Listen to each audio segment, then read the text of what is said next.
وما ينطق عن الهوى إن هو إلا وحي يوحى علمه شديد القوى ذو مرة. بسم الله الرحمن الرحيم والصلاة والسلام على أشرف المرسلين سيدنا محمد وعلى آله وصحبه أجمعين. اللهم علمنا ما ينفعنا وانفعنا بما علمتنا وزدنا علما يا أرحم الراحمين. Aujourd'hui, nous allons commenter la 36e rubrique de Sahih al-Bukhari, bien du deuxième chapitre de Sahih al-Bukhari, que l'imam al-Bukhari, rahimahullah, wa nafa'ana bi'ilmih, a intitulé Bab خوف المؤمن من أن يحبط عمله وهو لا يشعر. وقال إبراهيم التيمي ما عرضت قولي على عملي إلا خشيت أن أكون مكذبا. Et selon certains savants, مكذبا. وقال ابن أبي مليكة أدركت 30 من أصحاب النبي صلى الله عليه وسلم كلهم يخاف النفاق على نفسه ما منهم أحد يقول إنه على إيمان جبريل وميكائيل.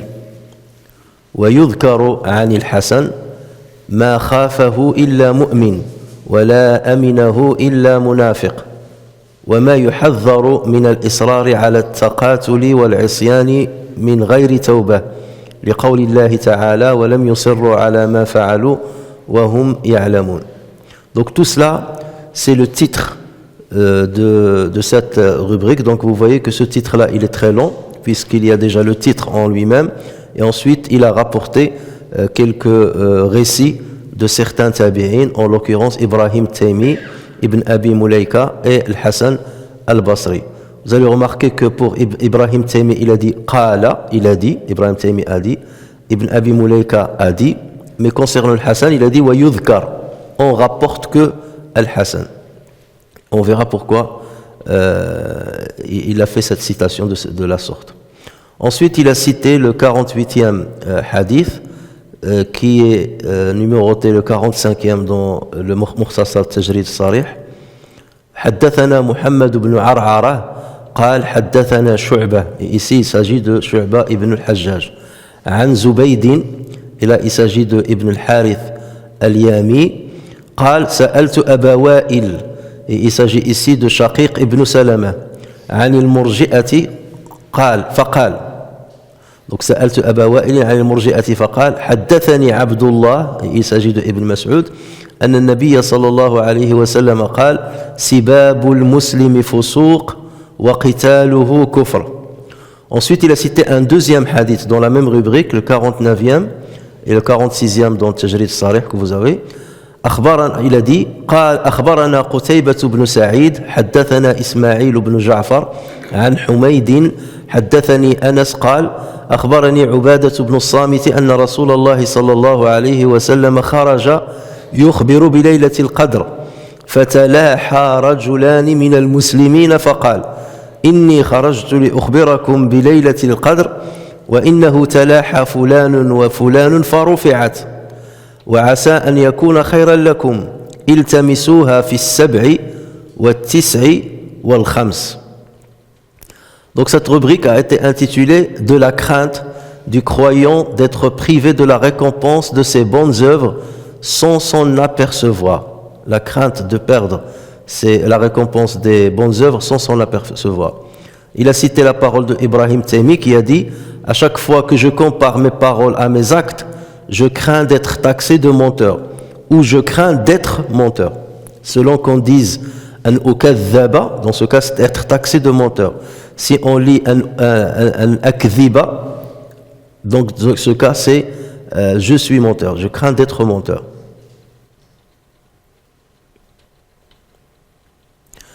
Ibn Abi Mulaika a dit j'étais contemporain de 30 compagnons du prophète sallallahu alayhi wa sallam. Tous craignaient l'hypocrisie et aucun d'eux ne prétendait être aussi croyant que Jibril ou Mikaïl. On rapporte qu'Al-Hassan al-Basri avait dit il n'y a que le croyant qui la redoute Alors ici, il s'agit de l'hypocrisie. L'hypocrisie, il n'y a que le croyant qui la redoute et seul l'hypocrite se croit loin d'elle. Mais le mot hypocrisie n'a pas été cité.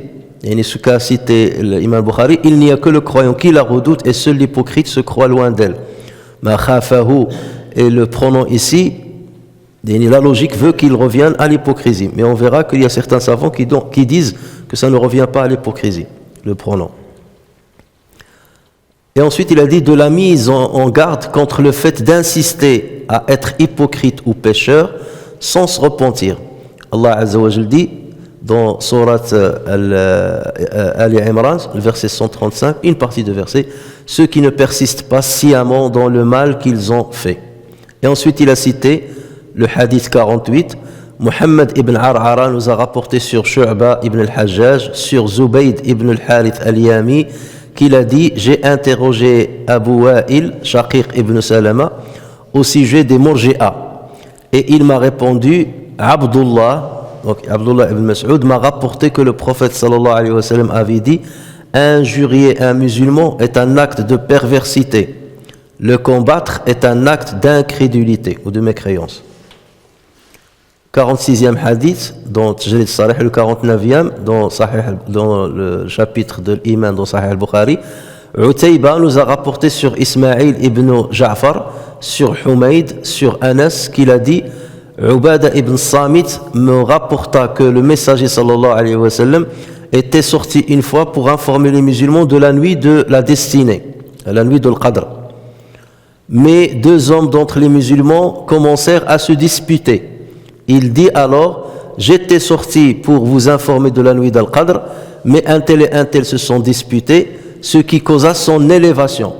Son élévation ici, ça ne veut pas dire que Laylat al-Qadr n'existe plus, mais la désignation de la nuit qui coïncide avec Laylat al-Qadr a été levée. Donc c'est comme ça qu'il faut le comprendre.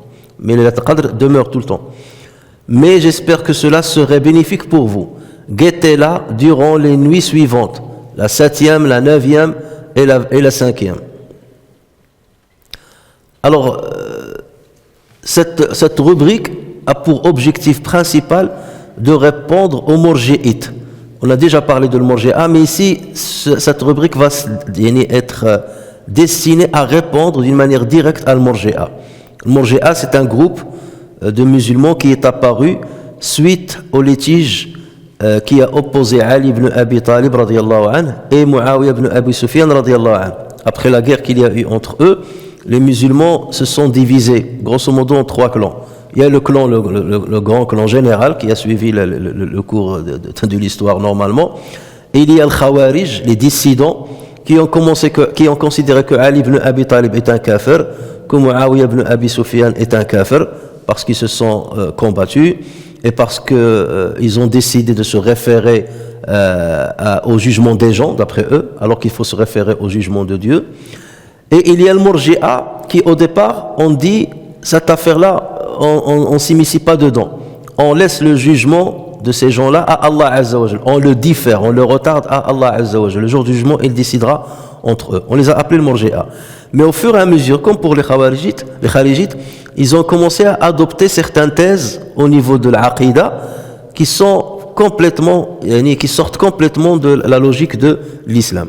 Comme le fait par exemple de dire que ce qui compte c'est la foi du cœur. Ça veut dire lorsque tu crois en Dieu, les œuvres n'ont aucun impact sur la foi. Même si tu fais des grands péchés, même si tu fais les péchés du monde, ta foi elle est forte. Et la foi des musulmans elle est la même. Les musulmans ont la même foi. La foi de Abu Bakr Siddiq est pareille que la foi du prophète, est pareille que la foi de Monsieur Tout le Monde, est pareille que la foi du Jibril, est pareille que la foi de Mikaïl, même des anges.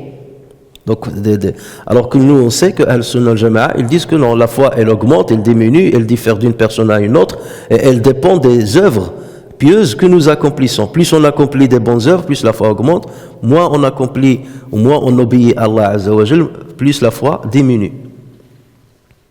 Et d'ailleurs, c'est pour ça qu'on les appelait le murji'ites, parce que l'irja, c'est le fait de retarder, de différer, de mettre en arrière. Donc eux, ils mettent en arrière les œuvres. Ils disent que ce qui compte, c'est la foi, c'est la croyance par le cœur. Et les œuvres n'ont pas beaucoup d'importance. Donc ils les mettent en arrière. C'est pour ça qu'on parle de l'irja. Et certains disent, c'est parce qu'ils ont dit, on diffère le jugement entre Muawiyah et Ali ibn Abi Talib radiyallahu anhuma à Allah Azza wa Jal. On le diffère au jour du jugement. Alors cette rubrique fait suite à la rubrique que nous avions étudiée la semaine dernière et qui concernait la récompense de celui qui accomplit la prière mortuaire sur un musulman et qui participe à son enterrement. Rappelez-vous le hadith du prophète sallallahu alayhi wa sallam qui a dit celui qui a accompli la prière mortuaire, celui qui a accompagné le cortège funèbre, qui a accompli la prière mortuaire et qui a participé à l'enterrement d'un défunt musulman jusqu'à la fin, il revient avec qiratayn, avec 2 qirats de récompense. Chaque qirat correspond au poids de Jabal Uhud. Mais le prophète sallallahu alayhi wa sallam dans ce hadith-là a dit imanan wa ihtisaba. Celui qui a fait ça, imanan, ça veut dire par foi en Allah Azza wa Jal, c'est pas pour un profit ou quelque chose comme ça, wa ihtisaba, en attendant la récompense de Dieu. Ils n'attendent pas une récompense terrestre, ils attendent la récompense de Dieu. Donc tout de suite après, l'imam al-Bukhari a mis cette rubrique dans laquelle il dit la crainte du musulman de perdre la récompense des œuvres pieuses ou des œuvres pieuses. Ça veut dire il y a certaines choses qui font perdre aux musulmans la récompense souhaitée d'une œuvre pieuse.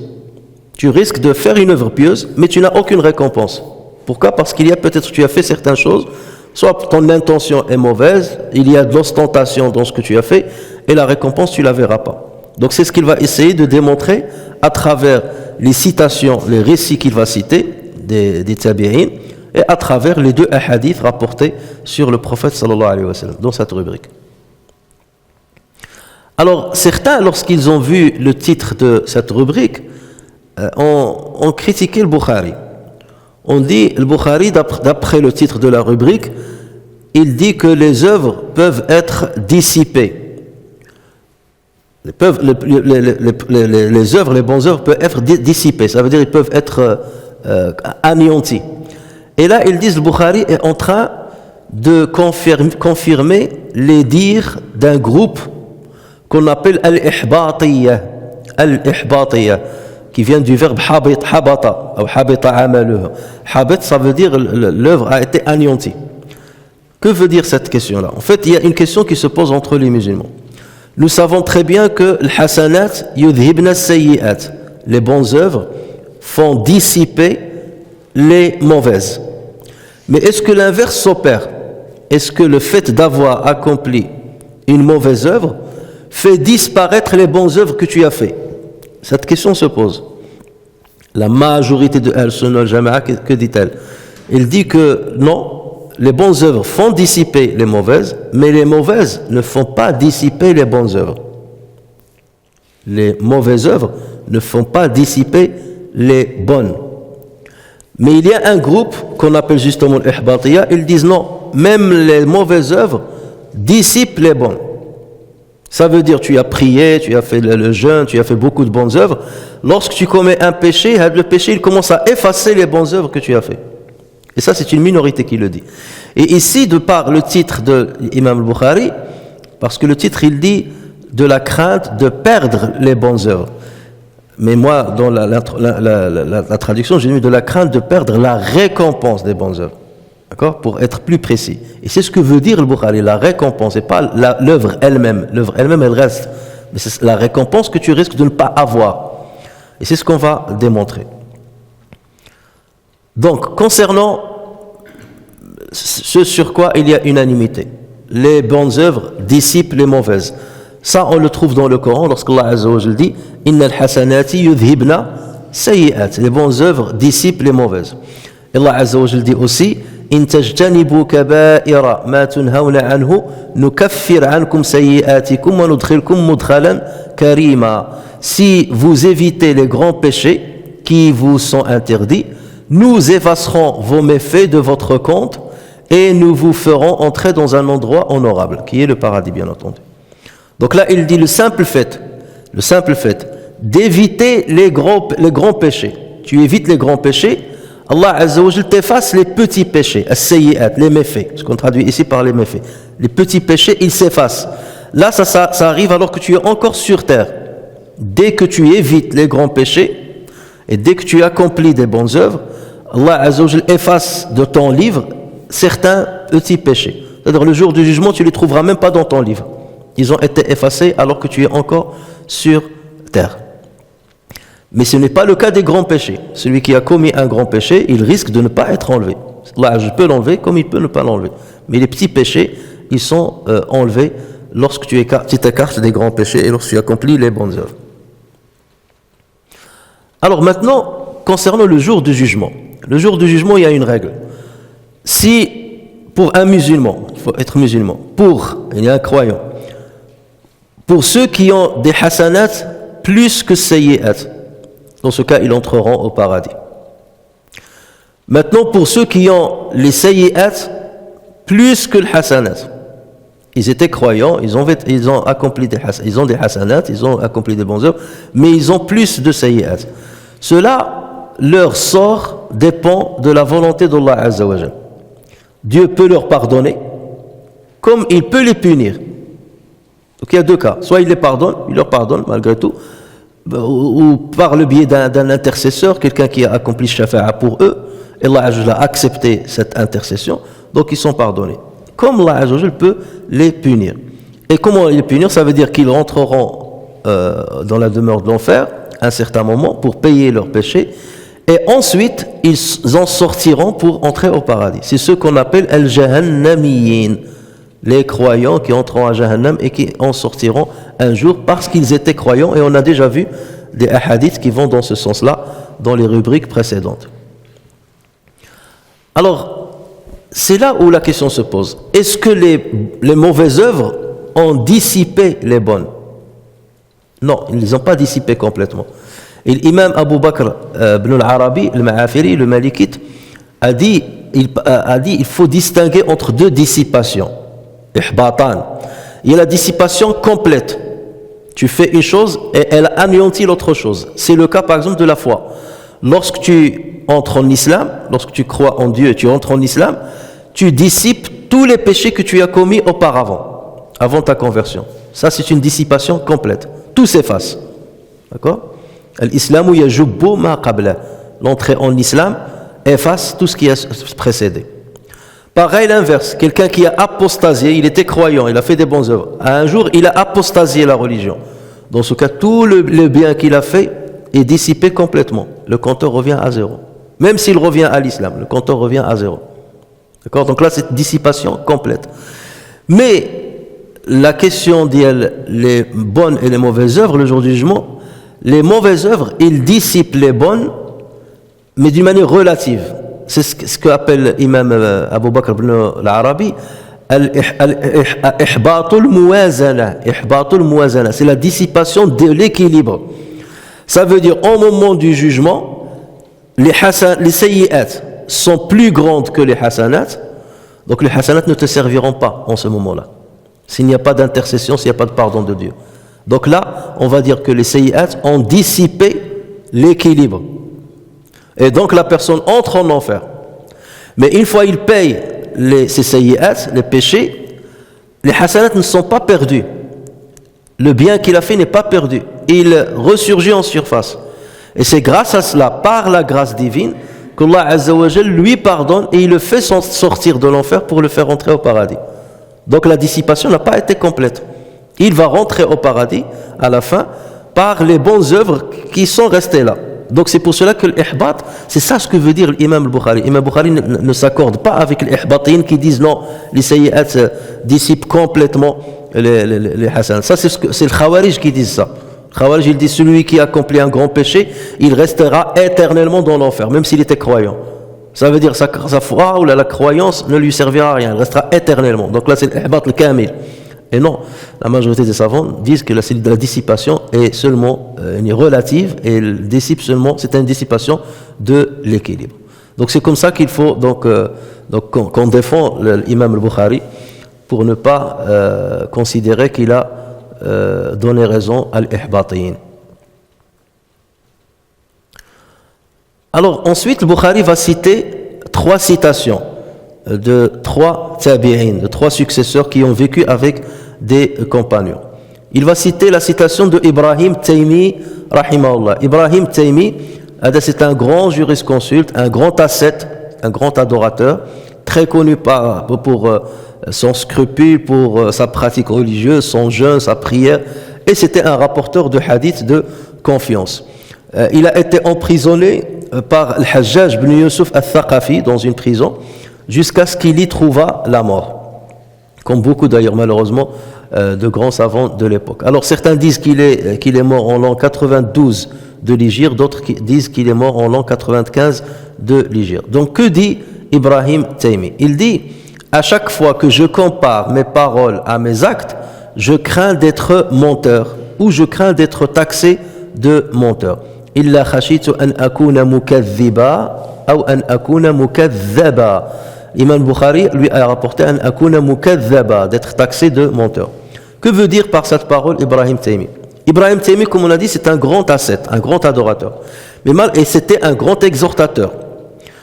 Et malgré cela, il dit à chaque fois que je compare mes paroles, c'est-à-dire les exhortations que je fais, les cours que je fais, les prêches que je fais, les conseils que je donne aux musulmans, je les compare avec ma pratique, je sous-estime ma pratique. Je dis ma pratique ne concorde pas avec ce que je dis. Et ça veut dire c'est comme s'il se voit comme un hypocrite. Je dis une chose et je ne l'accomplis pas. Je suis au-deçà de ce que je dis, de ce que je conseille les autres. Donc au point que je crains que les gens me considèrent comme un menteur dans ce que je dis, puisque je ne traduis pas ce que je dis dans ma propre pratique.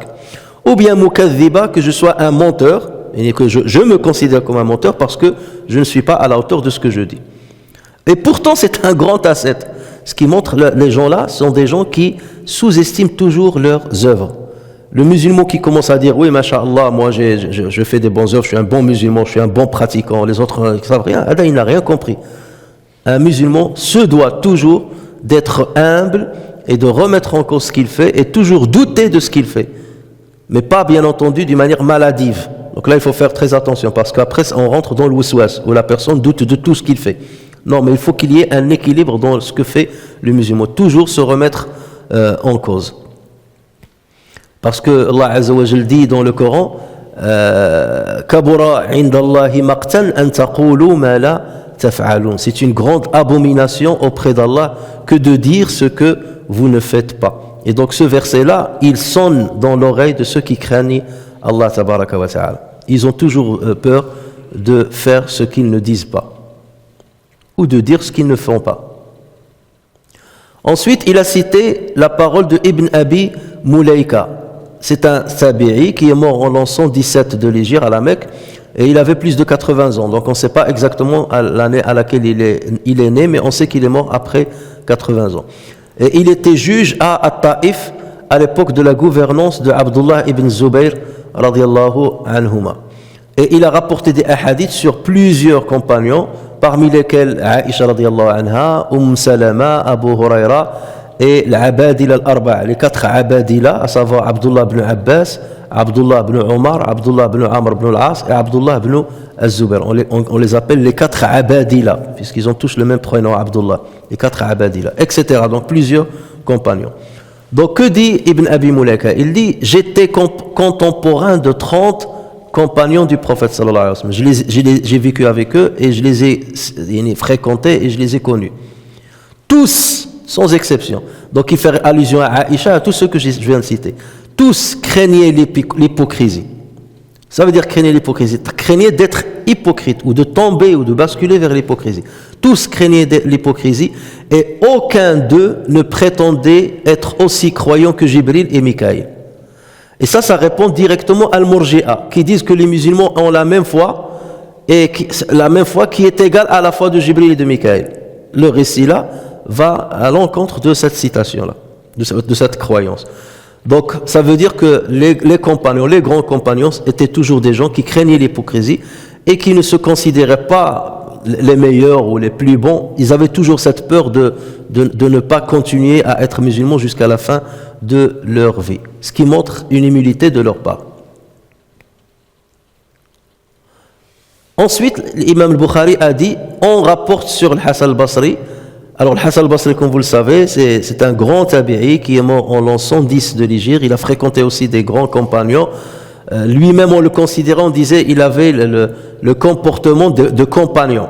il disait c'est comme si c'était un compagnon qui n'a pas vécu avec le prophète sallallahu alayhi wa sallam, tellement c'était une grande référence. Et même les compagnons du prophète sallallahu alayhi wa sallam s'asseyaient devant lui pour apprendre de lui. Donc Imam al-Bukhari a dit, on rapporte sur le Hassan al-Basri qu'il a dit, on citera tout de suite sa parole.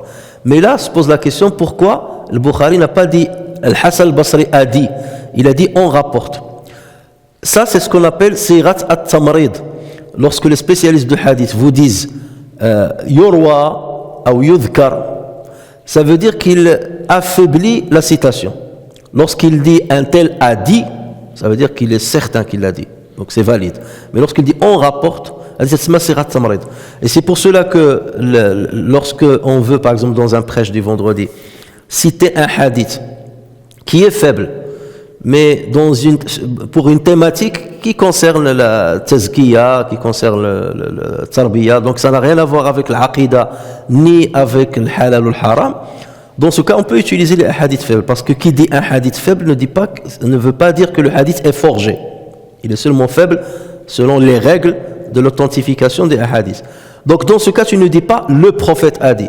Tu dis on rapporte que le prophète a dit. C'est ce qu'on appelle sirat at-tamrid, le style d'affaiblissement. Où tu dis le prophète aurait dit au conditionnel.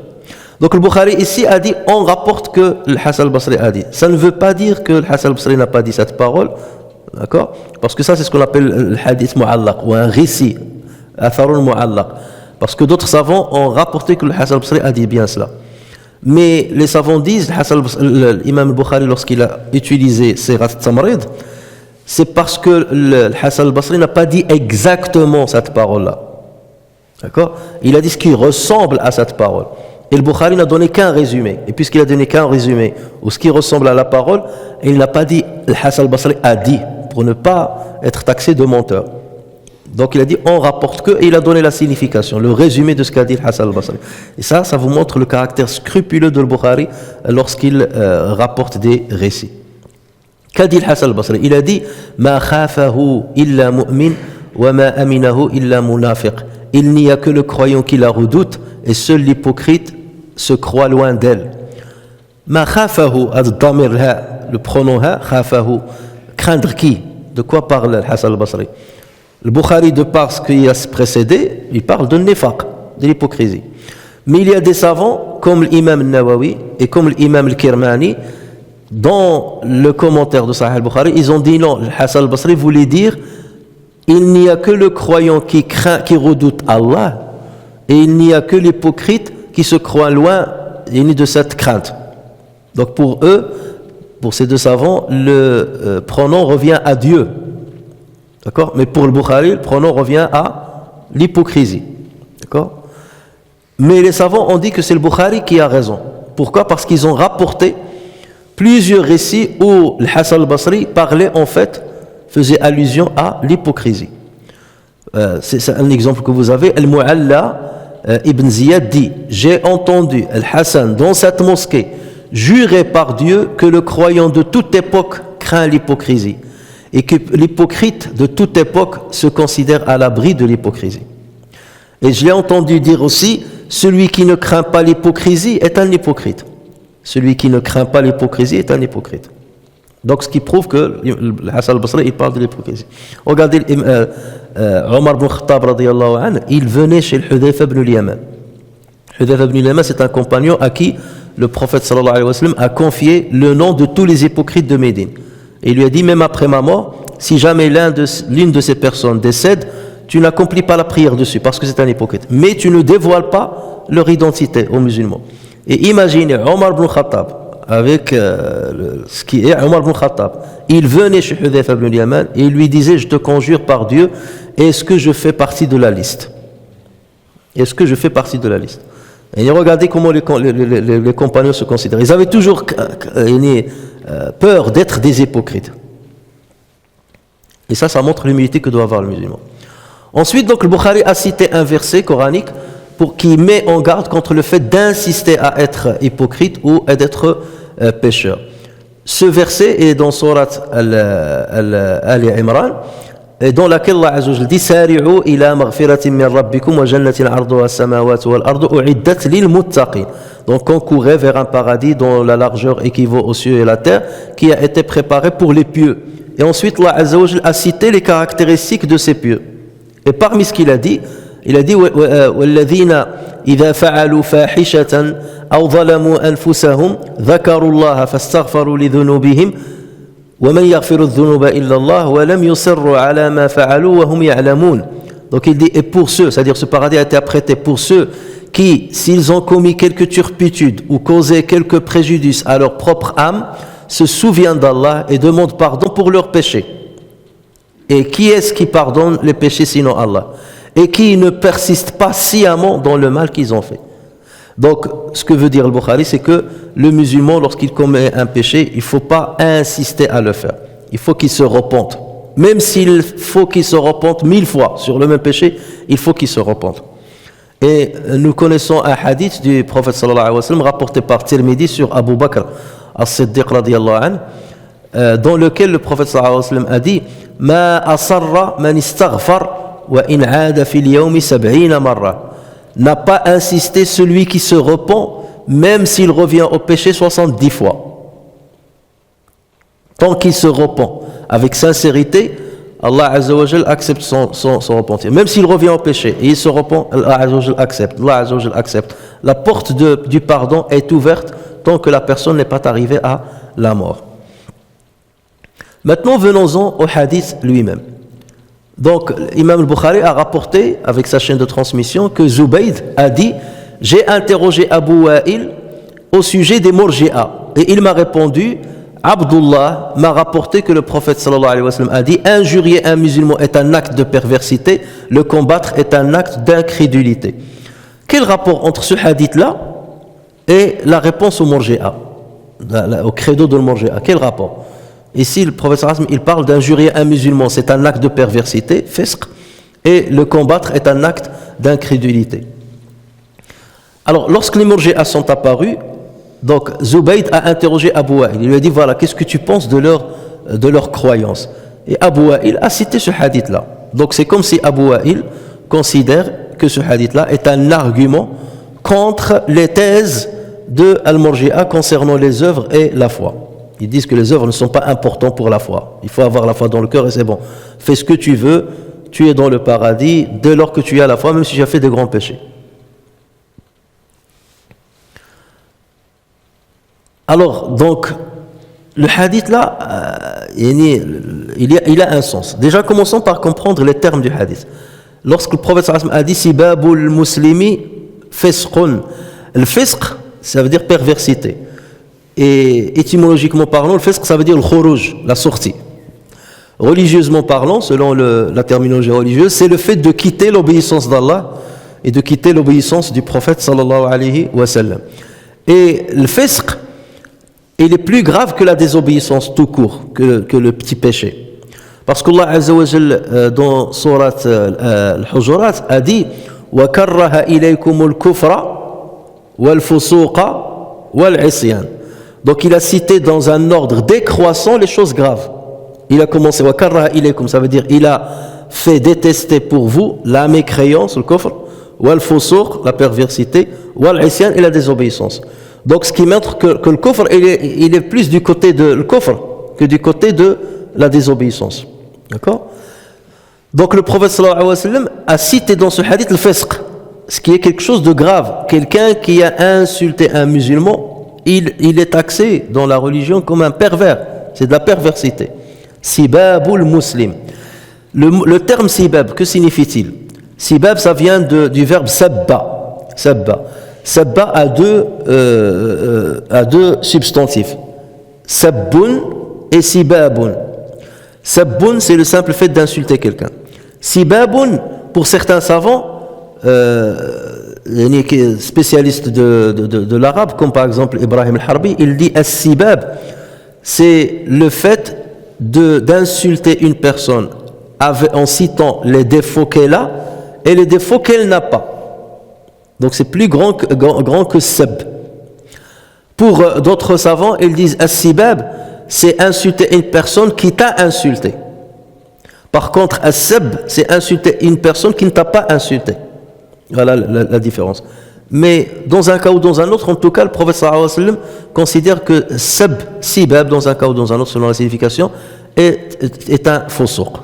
C'est une perversité, donc quelque chose de grave.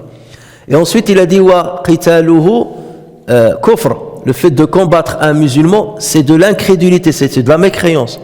D'accord? Pourquoi Abu Wa'il a cité ce hadith-là? C'est pour répondre, on a dit, au Murji'a. Il a cité un hadith où la perversité a été citée et le kufr a été cité. Le simple fait d'insulter un musulman, c'est un fisq. Et Allah Azza wa Jal, il a fait détester aux musulmans le fisq, le faux sort. Et combattre un musulman, c'est un kufr.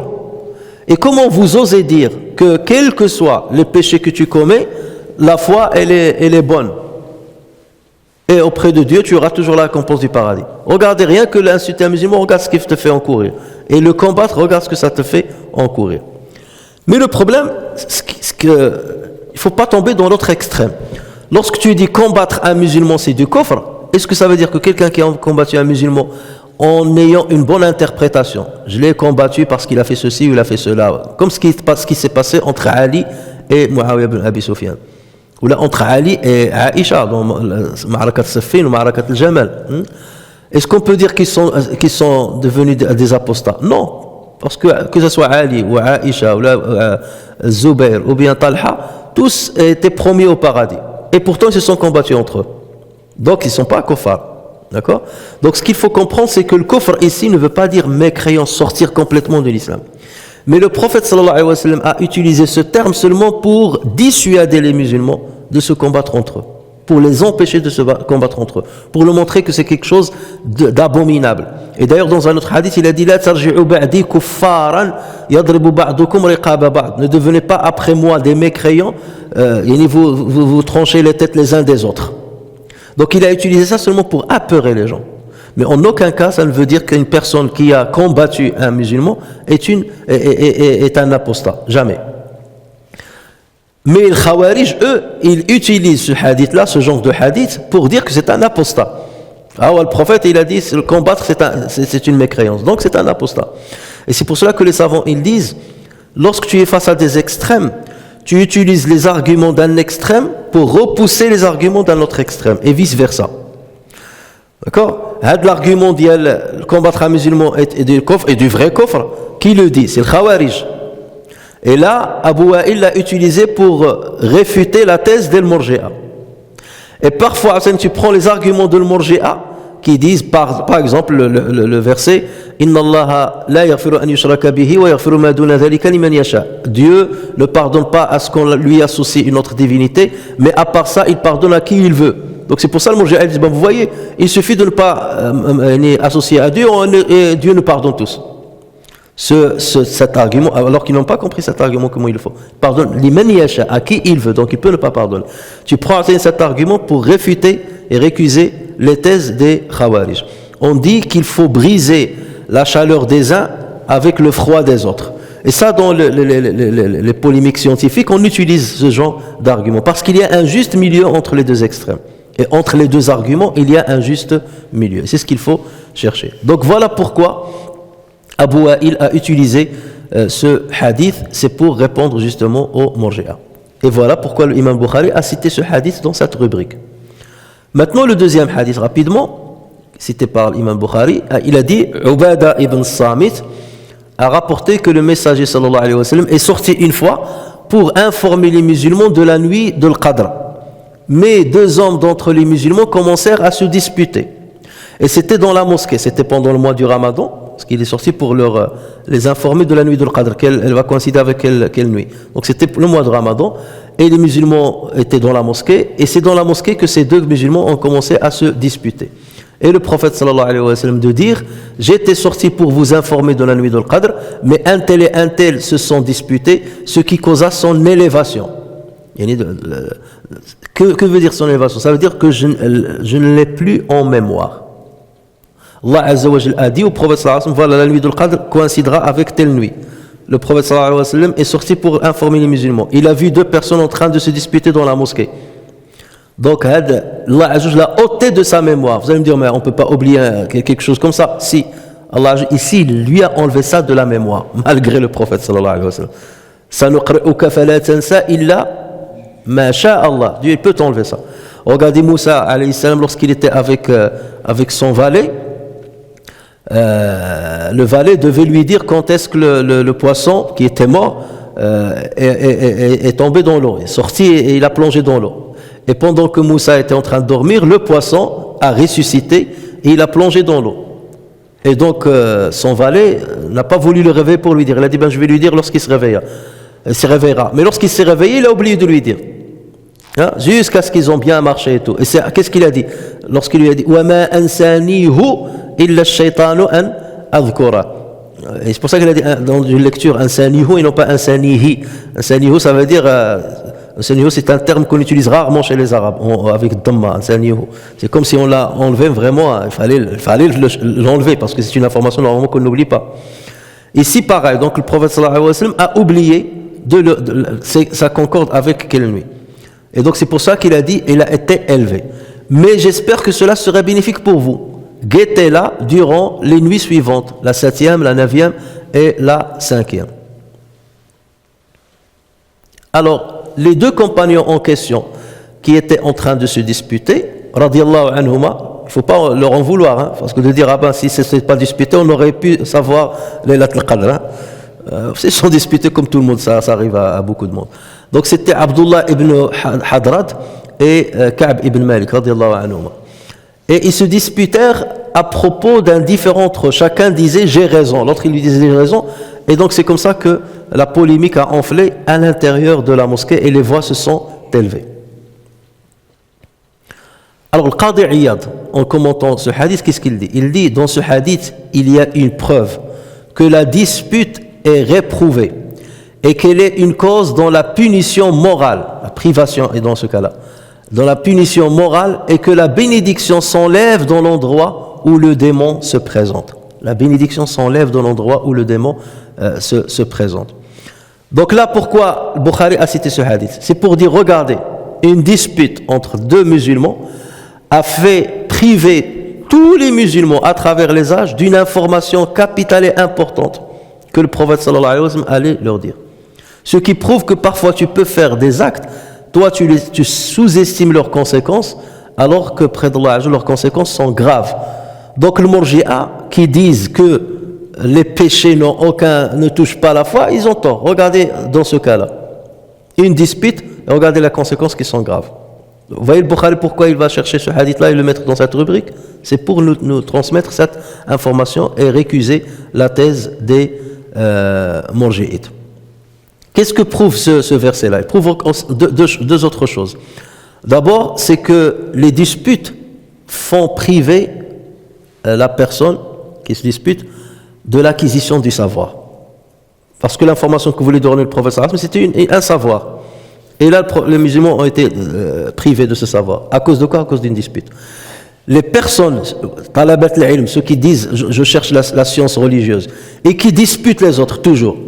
Et vous avez cette catégorie toujours. Un tel regarde, un tel a dit, Hada n'a rien à voir avec la religion. Hada qui disputent, ils acquièrent jamais le savoir. Allah Azza wa Jalla les prive du vrai savoir. Alors que ceux qui évitent les disputes avec les musulmans, ils cherchent la conciliation, le conseil, au lieu d'aller disputer une personne, va la conseiller, mais avec la meilleure des façons. Allah Azza wa Jalla leur ouvre la porte du savoir.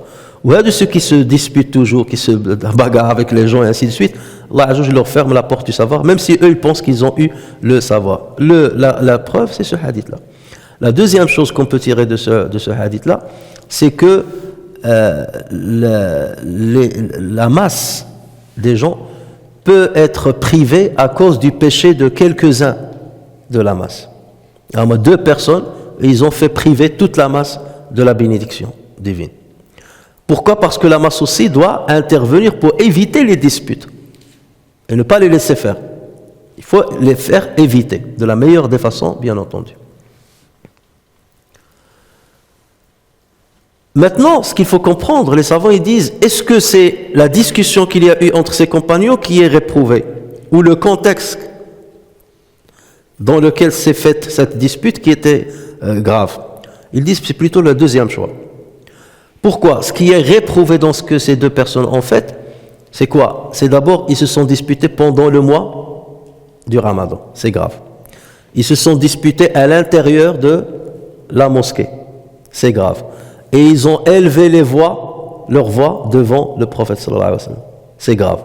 Donc c'est trois choses-là qui sont réprouvées. Et non pas le simple fait de discuter sur j'ai raison. Là tu peux parler. Mais tant que tu n'élèves pas la voix, tant que ce n'est pas à l'intérieur de la mosquée, tant que ce n'est pas en présence du prophète sallallahu alayhi wa sallam, dans ce cas, ça ne pose pas de problème. Donc voilà les trois gravités qu'ils ont fait. Et nous avons des hadiths qui montrent le caractère abject de ce genre de choses. Par exemple, dans le Muslim rapporte sur le prophète sallallahu alayhi wa sallam qu'il a dit que se placent derrière moi les gens doués d'intelligence et de clairvoyance, puis ceux qui leur font suite, et prenez garde aux discussions, aux disputes et aux voix élevées dans des marchés. À ce hadith-là, le prophète sallallahu alayhi wa sallam l'a dit lorsqu'il se préparait à diriger la prière. Donc il a dit que se mettent derrière moi, liyalini minkum ulul ahlami wa ulul nuha. C'est-à-dire celui qui doit se placer derrière l'imam, c'est pas n'importe qui. Ça doit être quelqu'un qui a de l'intelligence, de la clairvoyance, qui a du savoir. Pourquoi? Si jamais l'imam se trompe ou il perd ses ablutions, d'accord, il va demander à celui qui est à l'arrière de le remplacer. C'est pour ça qu'il dit que ceux qui sont doués d'intelligence, de clairvoyance, se mettent derrière moi. Et on rapporte une fois qu'il y a un imam qui a perdu ses ablutions dans la prière et il a reculé. Il ne doit pas terminer la prière. Il ne faut pas qu'il rajoute un seul rukn de la prière, sinon la prière est caduque pour tout le monde. Donc il s'est retiré et il a tiré les vêtements de celui qui était derrière lui. Ça marque pour lui dire termine la prière. Ensuite il est allé pour refaire ses ablutions. Et l'autre il l'a suivi jusqu'à la salle d'ablution. En arrivant à la salle d'ablution, il a tourné et il a dit mais pourquoi tu me suis? Il m'a dit tu m'as tiré les vêtements pour te suivre. Il dit mais non, je t'ai tiré les vêtements pour me remplacer. C'était quelqu'un qui comprenait pas. Et c'est pour cela qu'il faut veiller à ce que ceux qui se mettent derrière l'imam soient des gens qui savent réparer la prière, qui ont un certain bagage scientifique, pas n'importe qui. Et malheureusement, ça se fait plus ça. Regardez le prophète, il le disait au moment où il se préparait pour la prière. Donc en même temps, ce qui nous intéresse dans ce hadith, c'est qu'il leur a dit donc que se placent derrière moi les gens doués d'intelligence et de clairvoyance, et il leur a dit wa iyyakum wa hayshatil aswaq. Dans le dialecte, on dit l'hish. Wa iyyakum wa hayshatil aswaq. Donc méfiez-vous, le hayshat ça veut dire les disputes, les élévations de voix des marchés. Mais il le dit, ça veut dire méfiez-vous de ça à l'intérieur de la mosquée, parce que la mosquée n'est pas faite pour ça. Et pas que ça, le prophète a interdit à ce qu'on cherche quelque chose qu'on a perdu dans la mosquée. Parce qu'il y a quelqu'un qui est rentré une fois dans la mosquée, il a dit j'ai perdu mon chameau, est-ce que quelqu'un de vous n'a pas vu un chameau qui est ceci, qui est cela? Le prophète leur a dit ne lui répondez pas. Ce n'est pas dans la mosquée qu'on vient chercher ce qu'on a perdu. La mosquée n'est pas faite pour ça. Le prophète a dit إذا رأيتم الرجل يبتاع في المسجد أو يبيع أو يبتاع في المسجد فقولوا لا أربح الله تجارتك. Si vous voyez une personne qui est en train de faire du commerce, acheter ou vendre dans la mosquée, dites Seigneur, dites que Allah ne te donne pas de réussite dans ton commerce. C'est interdit d'utiliser la mosquée pour faire du commerce. Et c'est pour cela, quelqu'un qui vient te dit j'ai une publicité à faire, j'ai un magasin, est-ce que vous pouvez me coller ça à l'intérieur de la mosquée? Non, c'est interdit que tu colles ça à l'intérieur de la mosquée. D'accord? Il y a le commerce à l'extérieur de la salle de prière, à l'extérieur de la mosquée, mais un commerce d'un individu où il va tirer profit à l'intérieur de la mosquée, ça c'est interdit. Ou du moins pour certains déconseillé. Deuxième chose, c'est que le prophète sallallahu alayhi wa sallam a dit quand l'un de vous jeûne un jour, qu'il ne soit ni grossier ni querelleur. Si quelqu'un l'insulte ou l'attaque, qu'il dise je jeûne. Or, ces deux compagnons, ils se sont disputés à l'intérieur de la mosquée. Troisième chose, Allah Azza wa Jalla dit ya ayyuhalladhina amanu la tarfa'u aswatakum fawqa sawti an-nabi wa la tajharu lahu bil qawli ka jahri ba'dikum li ba'din an tahbata a'malukum. Voilà l'ihbat a'mal. An tahbata a'malukum wa antum la tash'urun. Ô vous qui avez cru, n'élevez pas vos voix au-dessus de la voix du prophète et ne haussez pas le ton en lui parlant comme vous le haussez les uns avec les autres, sinon vos œuvres deviendraient vaines sans que vous vous rendiez compte. Donc, devant le prophète, il ne faut pas élever la voix. Et sinon, vos œuvres, vos œuvres, que vous n'aurez pas de récompense dessus. Certaines œuvres, vous n'aurez pas la récompense dessus. C'est comme par exemple quelqu'un qui va chez un devin pendant 40 jours et il le croit. Pendant 40 jours, il ne le croit pas. Pendant 40 jours, sa prière n'est pas récompensée. Voilà une œuvre qui a fait abolir la récompense d'une bonne œuvre. Un péché qui a fait abolir la récompense d'une bonne œuvre. Parce que tu es allé chez un devin, même si tu ne l'as pas cru. D'accord ? Ensuite, le prophète sallallahu alayhi wa sallam a dit وَعَسَىٰ أَنْ يَكُونَ خَيْرًا لَكُمْ إِلْتَمِسُوهَا فِي السَّبْعِ وَالتِّسْعِ وَالْخَمْسِ. Mais j'espère que cela serait bénéfique pour vous, c'est-à-dire le fait que la désignation de la nuit de l'Qadr soit levée. Mais j'espère que cela serait bénéfique pour vous. Pourquoi il a dit ça? Parce qu'il a dit j'espère que cela est bénéfique pour vous parce que au moins ça va vous pousser à vous activer les nuits impaires de la fin du Ramadan. Alors que si je vous avais dit à quelle nuit ça correspond, certains d'entre vous vont être économes, voire paresseux, et ne prier que la nuit de l'Qadr, ou les autres nuits ils vont aller dormir. Donc il a dit ça peut être un bien pour vous. Donc là vous allez au moins vous passer la nuit à prier à la fin du mois du Ramadan et vous aurez peut-être plus de hasanat. Donc c'est pour cela qu'il a dit ça. Et ensuite le prophète sallallahu alayhi wa sallam a dit iltamisuha, donc guettez-la fi as-sab'i wa tis'i wal khams. Il y a deux explications qui sont données à ça. Fi as-sab'i dans la 7e, dans la 9e et dans la 5e. Certains ont dit dans la 7e nuit avant la fin du Ramadan, donc qui correspond à la 23e nuit. La 29e, la 9e, ça veut dire la 9e nuit avant la fin du Ramadan, ça veut dire la nuit du 21. Et la 5e, ça veut dire la nuit du 25. C'est comme ça que certains ont compris ce hadith. Parce que le prophète sallallahu alayhi wa sallam, il n'a pas dit sab'in wal ishrin, il a dit sab'a, la 7e. Et d'autres ont dit la 7e, la 9e et la 5e après les 20 jours du Ramadan. Et ça veut dire c'est évident, c'est après les 20 jours du Ramadan. Donc ça correspond à la 27e nuit, la 29e ou même la 25e. Mais comme on a vu dans un hadith qui a précédé, la majorité des savants dit que Laylat al-Qadr change d'une année à une autre. Elle ne reste pas en une seule nuit. Et si, selon eux, le prophète sallallahu alayhi wa sallam, cette année lorsqu'il est sorti pour leur désigner avec quelle nuit elle concordait cette année-là. Pour leur dire, cette année, elle va être tel jour. D'accord? Pour ceux qui adoptent cet avis. Et il y a certains qui disent c'est la nuit du 27 tout le temps. Il y a certains qui ont dit même la nuit du 21, 23. Mais en tout état de cause, vaut mieux prendre cet avis-là qui dit qu'il bouge dans les nuits impaires des 10 derniers jours du Ramadan. Comme ça, il n'y a aucun risque à la rater. أسأل الله تبارك وتعالى أن ينفعنا بما سمعنا وأن يعلمنا ما ينفعنا إنه على ذلك قدير بالإجابة جدير. سبحانك اللهم وبحمدك أشهد أن لا إله إلا أنت نستغفرك ونتوب إليك. سبحان ربك رب العزة عما يصفون وسلام على المرسلين والحمد لله رب العالمين. جزاكم الله خيرا.